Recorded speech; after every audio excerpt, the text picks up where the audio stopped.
What's going on, everybody? Welcome back to my YouTube channel. My name is Tiny Tyler, and in today's video we're going to be talking Westerosi lore, House of the Dragons, Game of Thrones type of shit. Well, mostly House of the Dragon, so Game of Thrones universe. We're going to be talking House of the Dragon. At the time of recording this, the season 3 airs tomorrow night, so it's the day before. And probably about a month ago, I went and I listened to the audiobook for Fire and Blood. I'm going back and I'm listening to the specific chapters on the Dance of the Dragons. And one of the things I wanted to flirt with was, where is the show going to end, right? Because if I'm not mistaken, they have confirmed that they're going to cap it at 4 seasons, right? And I'm pretty sure episode 1 of season 3 is going to pick up at the Battle of the Gullet. So this stuff's already established. Now, moving forward, I just want to let you all know, if you are a House of the Dragon fan, haven't read the books, there are going to be potential spoilers moving forward, because I am going to tap into some of the content that is in the book that I think it goes without saying that House of the Dragon is drawn from. So if you do not want spoilers, click off that video now. But yeah, so if I'm not mistaken, episode 1, season 3 is going to pick up at the Battle of the Gullet. They're at least going to start. It's going to be in there at some point. And that puts us at a very fascinating point in the dance, considering how much content is left. And from my personal opinion, what I would love to see the most is like a fan. I just don't know if they have the time for it. I would love to see them end the House of the Dragon show by showing the Hour of the Wolf. Now, my thing with it is, like, I just don't know if they have the time for it. It really, I guess it comes down to their pacing and how quickly they pace it, because they have so many things to get rid of.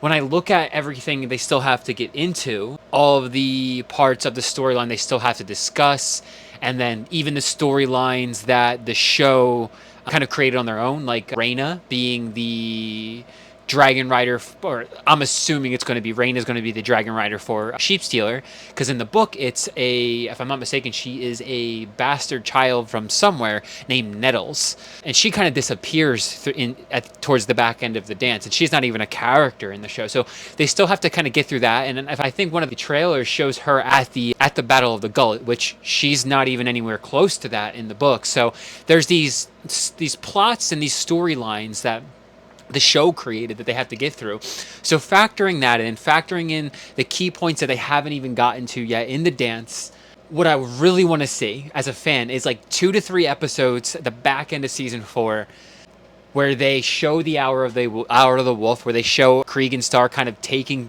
control of King's Landing, putting the traitors on the chopping block, so to speak, and we kind of get that familiarity with the Stark family, right? And just, again, as a fan of both Game of Thrones and House of the Dragon and the Westerosi universe they're building with United of the Seven Kingdoms and everything like that, like, the Stark family is extremely familiar to us. So I feel like it's a really good segue into the Game of the Thrones series, which picks up with the Stark family, basically. You know, there's obviously the intro scene is Beyond the Wall, but outside of that, we're most familiar with the Starks in the very beginning of the show. So as a fan of both shows, depending on how they pace it, if I had it perfect world, what I would want more than anything is that they end the show with like 2 to 3 episodes of the Hour of the Wolf. That to me would be the coolest fan service, the coolest payoff. But when I look at it more practically, and I think, like, again, factoring in where they're at, how many of the key things they still have to get through, right? Like, they still have to get through Aegon II's death, Rhaenyra's death, the battle over the God's Eye, which I can't fucking wait for that. That's going to be epic, right? Some of the other battle scenes, Sir Criston Cole's death, Helena's death. What are some of the other things that are eluding me right now? I mean, like the Battle of Tumbleton and the Dragon Seeds betraying Rhaenyra, her escape from King's Landing, her conquering King's Landing. I mean, there's just so much that they have to cover. And when I factor that in, I'm getting the chills. I'm so fucking excited for this show to come out tomorrow, or for season 3 to air tomorrow. When I factor all of that in, I feel like a more practical place that they'll end it is with Aegon II dying. Like, I think at the end, I think it's chapter 18, which is where, right, the chapter right before the Hour of the Wolf, where Aegon II dies. They end it with, I'm pretty sure George R.R. Martin ends it by saying that they removed the gold dragon banners of Aegon II and they re-raise the banners of the typical Targaryen lineage, the black with the red dragon or Aegon III's flag. So I think, again, more practically speaking, I think that might be a really good point to end off. I think both of them work, right? From a storytelling perspective, they both work because they both naturally lead into, like, I mean, just imagining it, I'm like, they both naturally kind of create this sense of, man, I just want to keep watching this universe. Let me just put on Game of Thrones. Because either way, they both kind of, obviously missing 150, 200 years of history, they kind of naturally segue into Game of Thrones. But if I had it my way, like I said, I would love to see The Hour of the Wolf. I think it's an even better segue into the Game of Thrones series because you're ending it with the Starks, and then Game of Thrones is picking up with the Starks. And I just think it also kind of brings everything full circle more, where it doesn't leave things at, like, it doesn't leave the storyline at a point of, like, peak adrenaline, right? Because at the end of, again, I think it's chapter 18, where Aegon II gets poisoned, there's still, like, that whole chapter is still intense. There's still a lot going on. I mean, you got the Knights of the Vale coming in. You got the Northern men coming in, the Riverlands men coming in to siege King's Landing. And Aegon II has, like, nobody left. And then he ends up getting poisoned, and they evade a war.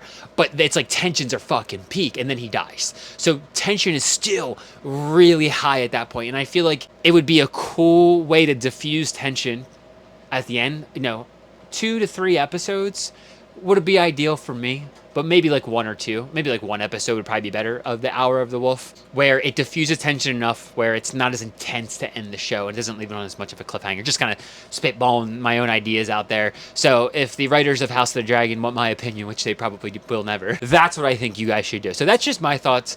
For any other people out there who have read Fire and Blood, what do you think? Where do you think they're going to end up? Because again, I'm not mistaken that they have capped it at 4 seasons. Which now we can really start to figure out after 2 seasons of their pacing and what they got going on, the storylines. Like, well, where can they realistically end up?